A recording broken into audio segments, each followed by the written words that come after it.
We're going to hear now from Senator Bernie Sanders of Vermont. Senator Sanders, thanks for joining us again this morning. You just heard Senator Blunt right there. He said this program is unfair. It's going to hurt the economy. Well, he's wrong. 60% of the benefits go to people who are on Pell Grants. 87% of the benefits go to people who are making $75,000 a year. Look, I know it is shocking, George, to some Republicans that the government actually, on occasion, does something to benefit working families and low-income people.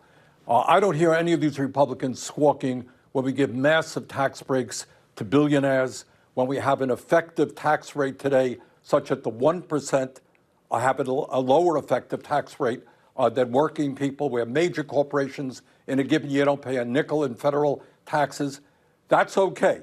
But suddenly when we do something for working people, it is a terrible idea. I was in Boston last week, and I was talking to nurses, and these nurses were telling me that they are working in some cases 2 jobs, outrageous hours, partly in order to pay for the student debts that they have accumulated.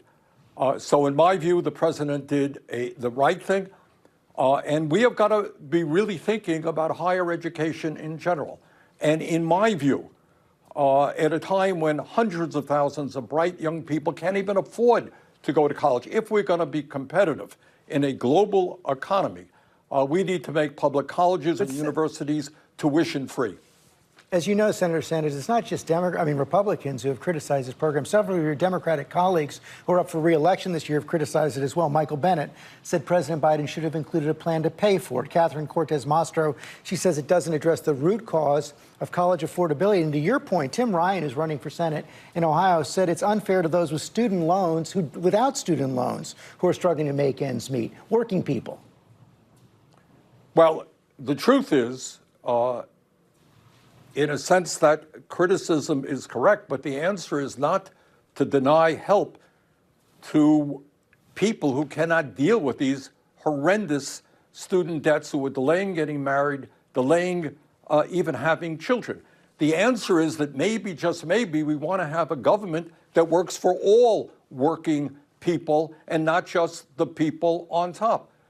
So the answer, I think, is to say, yeah, if you are a working person right now, you're worried about what happens to you when you are retiring. Well, maybe we should demand that the wealthiest people in this country start paying their fair share of taxes so we can expand Social Security, improve the benefits, and protect those workers. Maybe we should raise the minimum wage to a living wage for low-income workers. Maybe we should do what every other major country on earth does, George, and guarantee health care to all people as a human right, rather than spending twice as much per capita on health care as other countries and leaving 70 million Americans uninsured and underinsured. Maybe we should have the courage to take on the drug companies and not pay 10 times more for a particular drug than they do in other countries. So the answer is not to do what Republicans want to do, is like, oh, it's unfair to this person because we're helping that person. The answer is maybe to create a government which works for all people and not just for wealthy campaign contributors. And by the way, George, we don't talk about this enough. We got to deal with this massive income and wealth inequality. 3 people on top owning more wealth than the bottom half of American society. That's some of the issues that we got to deal with. You can't address any of those without more Democrats in the Senate. How are you feeling about the midterms right now? We know there are a lot of headwinds for Democrats, but there have been some successes over the course of the summer. Yeah, I think that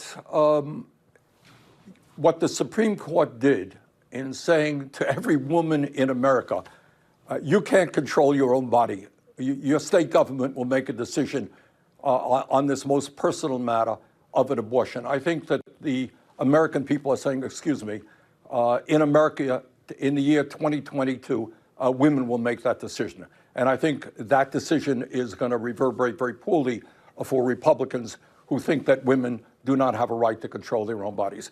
I think the gun violence that we have seen is also going to play a role. People understand, whether you're Democrats or Republicans, that we common sense gun safety legislation. So I think there is a reasonable chance that Democrats will retain control over the Senate. I certainly hope we get more than 50 in the Senate, that we get at least 52, so we can start going forward and protecting working people in a way we have not been able to do up to now. You heard Senator Blunt on former President Trump's legal exposure right now. Your take on the affidavit? Well, my take is there's something a little bit absurd when it appears that we have a former president who has taken highly classified documents to his own residence. I mean, it's just incomprehensible to me. But then again, when we talk about President Trump, there's a lot of incomprehensible things. Senator Sanders, thanks for your time this morning. Thank you. Hi, everyone. George Stephanopoulos here. Thanks for checking out the ABC News YouTube channel. If you'd like to get more videos, show highlights, and watch live event coverage, click on the right over here to subscribe to our channel. And don't forget to download the ABC News app for breaking news alerts. Thanks for watching.